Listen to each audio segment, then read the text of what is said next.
ஆசிரியர் தகுதி தேர்வுக்கு தயாராகிட்டு இருக்கிற வருங்கால ஆசிரியர்கள் நீங்கன்னா கண்டிப்பா இந்த ஆழமான உரையாடல் உங்களுக்கு ஒரு பெரிய திறவுகோலா இருக்கும். ம் நிச்சயமா. ஏன்னா நாம மூச்சு விடுறோம் அந்த காத்து எப்படி அர்த்தமுள்ள ஒரு வார்த்தையா மாறுதுன்னு என்னைக்காவது நீங்க வியந்து யோசிச்சிருக்கீங்களா?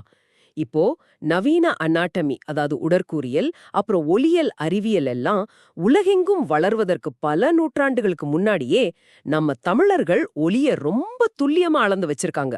ஆமா, அந்த வியப்புல இருந்து தான் ஒரு மொழியோட உண்மையான அறிவியலே தொடங்குது. மனிதனோட உடம்பே ஒரு அற்புதமான இசைக்கருவி எல்லாற்றி செயல்படுது. இத தொல்காப்பியர் காலத்துல இருந்தே நம்ம முன்னோர்கள் பதிவு பண்ணிருக்காங்க இல்லையா? கரெக்ட். இன்னைக்கு நாம விவாதிக்க எடுத்துக்கிட்ட களம் அந்த பண்டைய அறிவியல ரொம்ப எளிமையா நமக்கு புரிய வைக்கிற ஒரு கால பெட்டகம்னே சொல்லலாம். 1957ஆம் வருஷம் அத்திருமலை முத்துசாமி அவங்க எழுதின 10ஆம் வகுப்பு தமிழ் இலக்கணம் புத்தகம். ஆமாங்க. ஆசிரியர் தகுதி தேர்வுக்கு படிக்கிறவங்களுக்கு இலக்கணம்னா ஏதோ மனப்பாடம் பண்ற விதிகள் அப்படிங்கிற சலிப்பை உடைக்கிறது தான் இன்னைக்கு நம்மளோட மிஷன். இது ஒரு மாபெரும் அறிவியல் கட்டமைப்புன்னு நாம இன்னைக்கு பார்க்க போறோம். கண்டிப்பா. இப்போ நான் இதுவரைக்கும் இலக்கணத்தை மனப்பாடம் செய்ய வேண்டிய சூத்திரங்களா தான் பார்த்திருக்கேன். ஆனா இந்த புத்தகத்தை படிக்கும்போது ஒரு உயிரியல் புத்தகத்தை படிக்கிற மாதிரி ஒரு ஃபீல் வந்துச்சு. ஓ அப்படியா? ஆமா, ஒரு ஒலி எப்படி பொறக்குது அப்படிங்கிறத வெறும் எழுத்தாக பார்க்காம மனித உடலோட ஒரு இயக்கமா பார்க்கறது ரொம்ப புதுசா இருக்கு. இதுல இடப்பிறப்பு அப்புறம் முயற்சி பிறப்பு அப்படின்னு ரெண்டு பெரிய பிரிவுகளா ஆசிரியர் சொல்றாரு.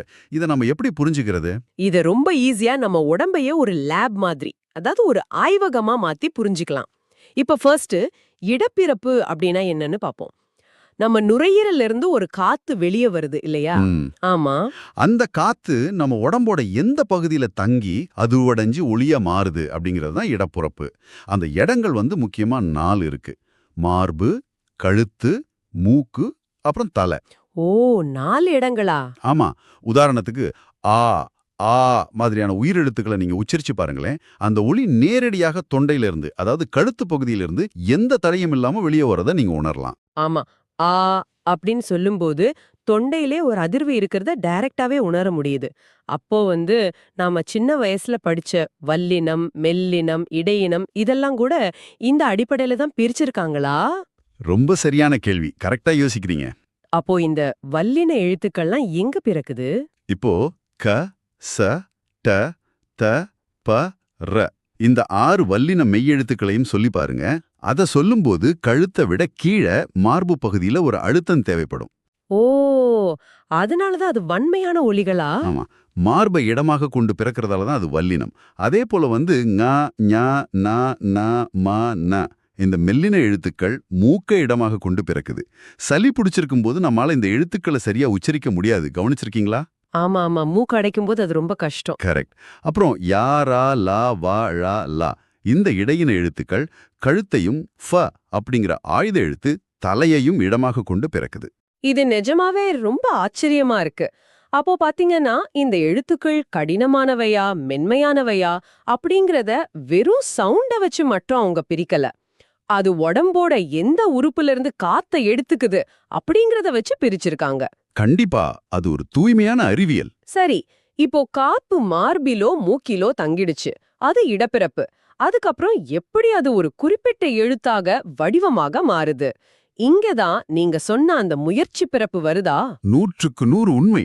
ஒரு குறிப்பிட்ட இடத்துல இருந்து எழும்புற காத்த நம்ம வாய், உதடு, நாக்கு, மேல்வாய், பல் இதெல்லாம் என்ன வகையான முயற்சி செஞ்சு ஒரு ஒலியா செதுக்குது அப்படிங்கறதுதான் முயற்சி பிறப்பு. அதாவது ஒரு சிற்பி உளியால செதுக்குற மாதிரி சொல்றீங்களா? அதேதான். நம்ம நாக்கும் உதடும் சேர்ந்து காத்த செதுக்குது. இப்போ உதாரணத்துக்கு ஊ, ஊ, ஓ, ஓ, ஔ இந்த 5 உயிரெழுத்துகளையும் நீங்க உச்சரிச்சு பாருங்களேன். ஊ ஊ இத சொல்லும்போது என்னோட உதடுகள் தானாகவே முன்னாடி குவியுது. உதடுகளை குவிக்காம என்னால ஊ அப்படின்னு சொல்லவே முடியலையே. அதுதான் இயற்கையோட அறிவியல். ஊ, ஊ, ஓ, ஓ, ஔ இதழ் குவிவே அப்படின்னு இலக்கண சூத்திரம் ரொம்ப தெளிவா இதை பதிவு செய்யுது. இதழ்கள் குவிறது தான் இங்க முயற்சி பிறப்பு. ஆஹா, இத பாக்கும்போது நம்ம வாய் ஒரு பெரிய இசைக்கருவி போலவும் இது ஒரு வோக்கல் யோகா போலவும் தோணுதே. கண்டிப்பா, நாளைக்கு நீங்க ஒரு ஆசிரியரா வகுப்பறைக்குள்ள போகும்போது ஒரு மாணவன் வந்து நாவிற்கும் என்ன வித்தியாசம்னு கேட்டா நீங்க அதை மனப்பாடம் பண்ண சொல்லக்கூடாது. புரியுது. நாக்கோட நுனி மேல்வாயோட முன்பகுதியை தொடுதா இல்ல நடுப்பகுதியை தொடுதான்னு அவனை உணர வச்சு உச்சரிக்க சொல்லணும். இந்த உடற்கூறியல் அறிவியலை நீங்க கத்துக் கொடுத்தா அந்த மாணவனுக்கு வாழ்நாள்ல எழுத்துப்பிழையே வராது. சூப்பர். ஒரு ஆசிரியருக்கு இதை விட சிறந்த வழிகாட்டல் இருக்கவே முடியாது. சரி, இப்போ உடம்போட உறுப்புகள் இணைந்து ஒலிய உருவாக்கிடுச்சு. அந்த ஒலிகள் சேர்ந்து சொற்களாகிடுச்சு. ஆனா வெறும் ஒலி மட்டும் மொழி ஆகிடாது இல்லையா? ஆமா, அதுக்கு நாம ஒரு பொருளை கொடுக்கணும். கரெக்ட். அப்படி பொருள் கொண்ட சொற்கள் எப்படி தோன்றுது? ஒரு நிலத்துல பேசுறத இன்னொருத்தன் எப்படி புரிஞ்சுக்கிறான்? இந்த புத்தகம் சொற்களோட பரிணாமத்தை பத்தி ரொம்ப டீப்பா பேசுது இல்லையா? ஆமாங்க, மொழியோட அடுத்த கட்ட பரிணாமமே அதுதான். ஒலிகள் எப்படி மனிதர்களுக்குள்ள ஒரு சோஷியல் கான்ட்ராக்ட் மாதிரி, அதாவது ஒரு சமூக ஒப்பந்தமா மாறி சொற்களா மாறுதுன்னு ஆசிரியர் 4 வகையா பிரிக்கிறார். ஓ, 4 வகையா? அது என்னென்ன? இயற்சொல், திரிச்சொல், வடச்சொல், அப்புறம் திசைச்சொல். இப்போ ஃபர்ஸ்ட் வந்து இயற்சொல் எடுத்துப்போம். மண், பொன், மரம், நடந்தான், இது மாதிரி படிச்சவங்க படிக்காத பாமரர்கள்னு எல்லாருக்கும் ரொம்ப ஈஸியா புரியுற சொற்கள் இது. இதுதான் மொழியோட ஆணிவேர். அதாவது எந்த பயிற்சியும் இல்லாம இயல்பாகவே எல்லாருக்கும் புரியும். அப்போ இந்த திரிசொல் அப்படிங்கிறது என்ன? அன்றாட பயன்பாட்டுல தேய்ந்து போன சொற்களை விட்டுட்டு கவிஞர்களும் புலவர்களும் ஒரு இலக்கிய அழகியலுக்காக பயன்படுத்துற சொற்களாது? மிக துல்லியமா பிடிச்சிட்டீங்க. படிச்சவங்களுக்கு மட்டும் விளங்குற இலக்கிய சொற்கள் தான் திருச்சொற்கள். இப்போ உதாரணத்துக்கு கிளி அப்படிங்கறத நாம இயல்பா பயன்படுத்துறோம். ஆமா. ஆனா இலக்கியங்கள்ல அத கிள்ளை அப்படின்னு பயன்படுத்துவாங்க. அதே மாதிரி போனான் அப்படிங்கறத படர்ந்தான் அப்படின்னு சொல்லுவாங்க. ஒரு சொல் அதோட எளிய நிலையிலிருந்து கொஞ்சம் திரிஞ்சு புது இலக்கிய வடிவம் எடுக்கிறதால தான் இது திரிசொல். ஓ, இப்போ புரியுது. இயற்சொல்லும் திரிச்சொல்லும் தமிழோட உள்கட்டமைப்புன்னு எடுத்துக்கலாம். ஆனா தமிழ் மொழி ஒரு தனித்தீவா மட்டும் இருக்கலையே, அது ஒரு ஓபன் சோர்ஸ் மென்பொருள் மாதிரி மத்த மொழிச்சொற்களையும் உள்ள வாங்கியிருக்கு இல்லையா? ஆமா, வடச்சொற்கள் எப்படி தமிழ்ல இணையுது அப்படிங்கிறது ரொம்பவே சுவாரஸ்யமான விஷயம். அந்த வடச்சொற்கள் எப்படி உள்ள வந்துச்சு? இங்கதான் தமிழ் மொழியோட நெகிழ்வுத்தன்மை, அதாவது அதோட ஃப்ளெக்சிபிலிட்டி வெளியே வருது. சமஸ்கிருதத்திலிருந்து வந்த சொற்களை வடச்சொல்னு சொல்றோம். இதுல தமிழர்கள் ரொம்ப நுட்பமான ஒரு அறிவியலை ஃபாலோ பண்ணாங்க. இத 2ஆ பிரிக்கிறாங்க. ஒன்னு தற்சமம். தற்சமம் அப்படின்னா? அதாவது வடமொழியில எப்படி இருக்கோ அதே ஒளியை கொண்டிருந்தா எந்த மாற்றமும் இல்லாம அப்படியே தமிழுக்கு எடுத்துக்கிறது. உதாரணத்துக்கு கமலம், காரணம், மேரு இதெல்லாம் அப்படியே வந்திருக்கு. ஓ, அதாவது அந்த சொற்கள்ல இருக்கிற ஒலிகள் ஏற்கனவே தமிழ் இலக்கணத்துல அனுமதிக்கப்பட்ட ஒலிகளா இருந்தா அப்படியே அக்செப்ட் பண்ணிக்கிட்டாங்க. ஆனா தமிழுக்கு சம்பந்தமே இல்லாத ரொம்ப கடினமான ஒலிகள் உள்ள வரும்போது என்ன நடக்கும்? அது ஒரு நல்ல கேள்வி. இத படிக்கும்போது எனக்கு ஒரு விஷயம் தோணுது. இப்போ வெளிநாட்டுல இருந்து வர்ற ஒரு புது காய்கறிய நாம அப்படியே நம்ம சமையல்ல போடுறதில்ல. நம்ம ஊர் மிளகாத்தூள், மசாலா எல்லாம் போட்டு நம்ம சுவைக்கேத்த மாதிரி மாத்திடுறோம் இல்லையா? அது மாதிரி தான் மொழியும் செஞ்சுதா? ஆஹா, இதை விட சிறந்த ஒரு ஒப்பீட்டையே சொல்லவே முடியாது. அந்த சமையல் மாற்றத்தை தான் இலக்கணத்துல தற்பவம் அப்படின்னு சொல்றாங்க. ஓ, தற்பவம். ஆமா, தமிழ் மொழிக்குன்னு ஒரு மென்மையான ஒலியியல் மரபு இருக்கு. ஹ, ஷ, ச, ஜ மாதிரியான கடினமான ஒலிகள் தமிழ்ல கிடையாது. அதனால வடமொழியோட ஜானகி அப்படிங்கிற சொல் தமிழ்ல வரும்போது அந்த ஜா ஒலியை விட்டுட்டு நம்ம மரபுக்கு ஏத்த மாதிரி சாணகி அப்படின்னு மாத்திக்கிட்டாங்க. ஆமா, புஷ்பம் அப்படிங்கிற சொல் கூட புட்வம் அப்படின்னு மாறுது. கரெக்ட். அதே மாதிரி பக்ஷம் அப்படிங்கிறது பக்கமாயிடுச்சு. பிறமொழி சொற்களை உள்ள வாங்கினாலும் தன்னோட ஒலியியல் அடையாளத்தை, அதாவது ஃபோனட்டிக் ஐடென்டிட்டியை தமிழ் சிதைக்காம பாதுகாத்துக்குச்சு. இது உண்மையிலேயே மிகச் சிறந்த ஒரு தற்காப்பு அறந்தான். ஒரு பக்கம் வடமொழி சொற்களை தற்பவமா மாத்திக்கிட்டோம், இன்னொரு பக்கம் நம்மள சுற்றி இருக்கிற நிலப்பகுதிகள்ல இருந்தும் சொற்களை வாங்கிக்கிட்டோம் இல்லையா? அதுதான் திசை சொற்கள். ஆமா, பண்டைய செந்தமிழ் நாட்டை சுற்றி இருக்கிற பிற நிலப்பகுதிகள்ல இருந்து வந்த சொற்கள் திசை சொற்கள். உதாரணமா பாத்தீங்கன்னா குடநாட்டுல தந்தைய அச்சன் அப்படின்னு சொல்லுவாங்க. ஓ, மலையாளத்துல சொல்ற மாதிரி. ஆமா, அதே போல தென்பாண்டி நாட்டுல சிறு குளத்தை கேணி அப்படின்னு சொல்லுவாங்க. இந்த சொற்கள் எல்லாம் அந்தந்த திசைகள்ல இருந்து தமிழ் மொழியோட பொது வழக்கிற்குள்ள வந்து கலந்ததால இதுக்கு திசை சொற்கள்னு பேர் வந்துச்சு. பல திசைகள்ல இருந்து வந்த சொற்களை வச்சு ஒரு பெரிய அகராதியே நம்ம உருவாக்கிட்டோம். ஆனா மொழி அப்படிங்கிறது வெறும் பொருள்களோட பெயர்கள் மட்டும் இல்ல, மனிதர்கள் செயல்படக்கூடியவங்க. ஒரு செயல் எப்போ நடந்துச்சு அப்படின்னு குறிப்பிடுறது மொழியோட பெரிய கட்டமைப்புன்னு நினைக்கிறான். கண்டிப்பா. இறந்த காலம், நிகழ்காலம், எதிர்காலம்னு ஒரு செயலோட காலத்தை எப்படி தமிழ் மொழி ஒரு சின்னஞ்சிறு சொல்லுக்குள்ள அடக்குது? இது தமிழோட ரொம்ப முக்கியமான சிறப்பம்சங்கள்ல ஒண்ணு. ஒரு விடை சொல்ல, அதாவது ஒரு ஆக்ஷன் வேர்ட் எடுத்துக்கிட்டா அதுல இடைநிலைகள் அப்படின்னு ஒரு பகுதி இருக்கும். இந்த இடைநிலைகள் தான் ஒரு சொல்லோட காலத்தை நிர்ணயிக்கிற இயந்திரங்கள். ஓ, சொல்லோட தொடக்க பகுதிக்கும் இறுதி பகுதிக்கும் இடையில வர்றதால இது இடைநிலைகளா? ஆமா, சரியா சொன்னீங்க. இத நான் இப்படி புரிஞ்சுக்கலாமா? இப்போ ஒரு மரத்தோட வயச கண்டுபிடிக்க அதோட தண்டுல இருக்கிற வளையங்களை எண்ணுவாங்களே, அது போல ஒரு சொல்லுக்குள்ள மறைஞ்சிருக்கிற இந்த சின்ன எழுத்துக்கள் அந்த செயல் நடந்த காலத்தை காட்டுற ஒரு டைம் ஸ்டாம்ப் மாதிரி செயல்படுதா? ரொம்ப அருமையான கற்பனை. அந்த வளையங்கள் தான் இந்த இடைநிலைகள். இப்போ து, டு, இர், இன் இதெல்லாம் இறந்த காலத்தை காட்டுற வளையங்கள். உதாரணமா சென்றான் அப்படிங்கிற சொல்ல உள்ள இர் அப்படிங்கிற எழுத்து அந்த செயல் முடிஞ்சிடுச்சேன்னு காட்டுற இறந்த கால இடைநிலை. ம். அப்போ நிகழ்காலத்துக்கு? கிறு, கின்று, ஆனின்று இதெல்லாம் ஒரு செயல் இப்ப நடந்துகிட்டு இருக்கு அப்படின்னு காட்டுற நிகழ்கால இடைநிலைகள். அதே மாதிரி பு, வு அப்படிங்கிறது இனிமேல் தான் நடக்க போகுது அப்படின்னு காட்டுற எதிர்கால இடைநிலைகள். ஆஹா! இந்த எழுத்துக்கள் மட்டும் இல்லையன்னா பாத்துக்கோங்க, ஒரு மனிதன் செயலை செஞ்சு முடிச்சிட்டானா இல்ல இனிமேல் தான் செய்ய போறானா அப்படின்னே நமக்கு தெரியாம ஒரு பெரிய குழப்பம் வந்துடும். ஒரு சின்ன எழுத்து ஒட்டுமொத்த காலத்தையும் தன்னுள் அடக்கி வச்சிருக்கு. சரி, காலத்தை பத்தி பேசிட்டோம். அடுத்து ஒரு செயல் நடந்துருச்சா இல்ல நடக்க போகதான்னு நாம எப்படி தெரிஞ்சுக்குவோம்? கேள்விகள் கேட்கறது மூலமா தானே? ஆமா, கண்டிப்பா. இலக்கணத்துக்கும் ஒரு மனுஷன் கேள்வி கேட்கறதுக்கும் என்ன தொடர்பு? அதுதான் இலக்கணம் மனித மனதோட எவ்வளவு நெருக்கமா இருக்கு அப்படிங்கிறதுக்கான ஒரு பெரிய சான்று. வினாவிடை வகைகள்னா வெறுமனே எப்படி பேசுறதுன்னு கிடையாது, அது ஒரு சமுதாயத்தோட உளவியல், குறிப்பா ஒரு வகுப்பறையோட உளவியல். ஓ, வகுப்பறை உளவியலா? ஆமா, இப்போ ஒரு கிளாஸ் ரூம்ல ஆசிரியர் மாணவன்கிட்ட இந்த செய்யுளோட பொருள் என்ன அப்படின்னு கேட்கறதுக்கும், ஒரு மாணவன் ஆசிரியர்கிட்ட எழுந்து இந்த செய்யுளோட பொருள் என்ன அப்படின்னு கேட்கறதுக்கும் ஒரு பெரிய சைக்காலஜிக்கல் டிஃபரன்ஸ் இருக்கு இல்லையா? கண்டிப்பா இருக்கு. ஆசிரியர் மாணவனோட அறிவை சோதிக்க கேக்குறாரு, மாணவன் தனக்கு தெரியாததை தெரிஞ்சுக்க கேக்குறான். ரெண்டு பேரோட கேள்வியும் ஒண்ணுதான், ஆனா நோக்கம் வேற வேற. இதத்தான் இலக்கணம் பிரிக்குதா? துல்லியமா சொன்னீங்க. ஆசிரியர் தனக்கு விடை தெரிஞ்சும் மாணவனுக்கு தெரியுதான்னு சோதிக்க கேட்கறது அறிவினா, மாணவன் தனக்கு தெரியாத ஒன்ன அறிஞ்சுக்க கேட்கறது அறியாவினா. சூப்பர். அதே மாதிரி இருட்டுல கிடக்கிற ஒரு கயிற்ற பார்த்து இது பாம்பா கயிறா அப்படின்னு பயத்தோட கேட்கறது ஐயவினா. தன்னிடம் இல்லாத ஒரு பொருளை வாங்கிக்க கேட்கறது குழல்வினா. இப்படி வினாக்கள் அதோட நோக்கத்தை வச்சு 6 வகையா பிரிக்கப்படுது. கேள்வியோட நோக்கத்தை வச்சு அதை பிரிக்கிறது நிஜமாவே ஆச்சரியம். அப்ப விடைகள்லயும் மனிதனோட உளவியல் வெளிப்படுமா? நிச்சயமா விடைகள் 8 வகைப்படும். இப்போ யாராவது வழிய கேட்டா இதுதான் வழி அப்படின்னு சுட்டி காட்டுறது சுட்டு விடை. நாளைக்கு வருவாயா அப்படிங்கிற கேள்விக்கு டைரக்டா வரமாட்டேன் அப்படின்னு மறுத்து சொல்றது மறைவிடை. அப்போ வருவேன் அப்படின்னு உடன்பட்டு சொல்றது நேர்விடை இல்லையா? கரெக்ட். அதே கேள்விக்கு எனக்கு கால் வலிக்குதே அப்படின்னு தனக்குள்ள காரணத்தை சொல்லி டைரக்டா பதில் சொல்லாம தவிர்க்கிறது உருவது கூறல் விடை. ஓ, இது நம்ம ஊர்ல நிறைய நடக்குமே. ஆமா, இப்படி மனிதன் எப்படியெல்லாம் சிந்திச்சு பதில் சொல்வான்னு இலக்கணம் வகைப்படுத்துது. ஒரு ஆசிரியரா இந்த வினாவிடை வகைகளை நீங்க ஆழமா புரிஞ்சுக்கிட்டா மாணவர்களோட மனநிலையை நீங்க ரொம்ப ஈஸியா ஹேண்டில் பண்ண முடியும். ஒரு ஆசிரியருக்கான மிகச்சிறந்த உளவியல் பயிற்சி இது. இப்போ இதுவரைக்கும் ஒலிகள், சொற்கள், காலங்கள் அப்படின்னு வீட்டின் செங்கல், சிமெண்ட் மாதிரியான அடிப்படை அமைப்புகளை பார்த்துட்டோம். இனி இந்த வீட்டை எப்படி அழகுபடுத்துறது அப்படிங்கிற பகுதிக்கு வரலாம்னு நினைக்கிறேன். வாங்க.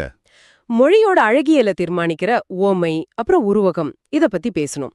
இது ரெண்டுமே எப்போதுமே ஒரு சின்ன குழப்பத்தை ஏற்படுத்தும். இதை எப்படி ரொம்ப ஈஸியா வேறுபடுத்தி அறியறது?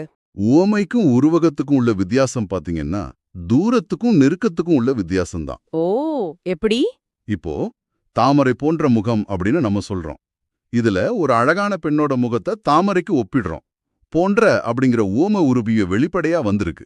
இத நாம உவமை அப்படின்னு சொல்றோம். அதாவது ஒரு பொருள் இன்னொரு பொருள் மாதிரி இருக்குன்னு சொல்றது. ஆமா. ஆனா அந்த 2 பொருள்களுக்கு இடையில இருக்கிற தூரம் குறைஞ்சு ரெண்டும் ஒண்ணுதான் அப்படின்னு அழுத்தமா சொல்லும்போது அது உருவகமாகிடுது. அதே சொற்கள் இடம் மாறி முகத்தாமரை அப்படின்னு வரும்போது அங்க உவமை மறைஞ்சு முகமே தாமரைதான் அப்படிங்கிற உருவகம் பிறக்குது. ரொம்ப தெளிவா புரியுது. ஓமை ஒப்பிடுது, உருவகம் ஒன்றாக்குது. ஆனா மொழியோட அழகியலை பத்தி பேசும்போது எனக்கு ஒரு பெரிய சந்தேகம் வருது. கேளுங்க. இத ஒரு மாற்று கருத்தாகவே உங்க முன்னாடி வைக்கிறேன்.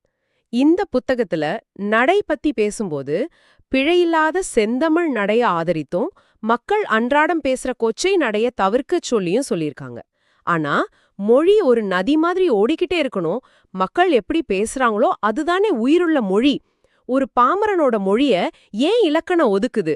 நதியை ஏன் அணை கட்டி நிறுத்த இலக்கணம் முயற்சி பண்ணுது?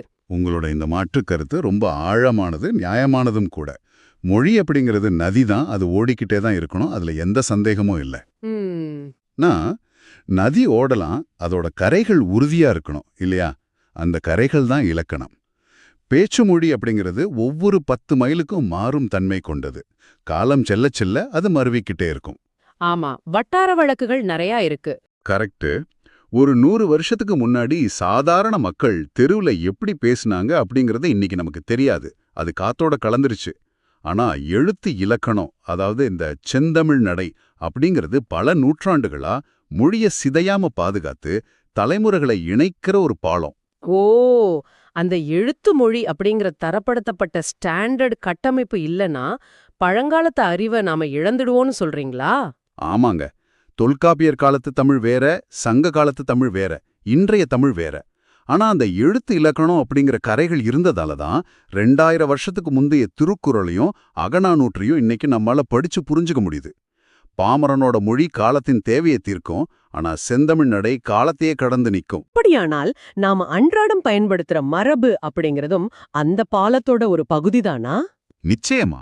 மரபு அப்படிங்கிறது நம்ம முன்னோர்கள் இயற்கையோட கொண்டிருந்த நெருக்கமான உறவோட அடையாளம். அவங்க ஒரு பொருளை எப்படி குறிப்பிட்டாரோ அப்படியே நாமும் குறிப்பிடுறது தான் மரபு. உதாரணத்துக்கு விலங்குகளோட ஒலிய குறிக்க பிரத்யேக சொற்கள் இருக்கு. யானை பிளரும், குதிரை கனைக்கும், சிங்கம் முழங்கும், குயில் கூவும், மயில் அகவும் அப்படின்னு ஒவ்வொரு உயிருக்கும் ஏத்த ஒலிய தமிழர்கள் வரையறுத்து வச்சிருக்காங்க. ஆனா நாம இப்போ எல்லாத்துக்கும் கத்துதுன்னு சொல்றோமே.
அதுதான் தப்பு.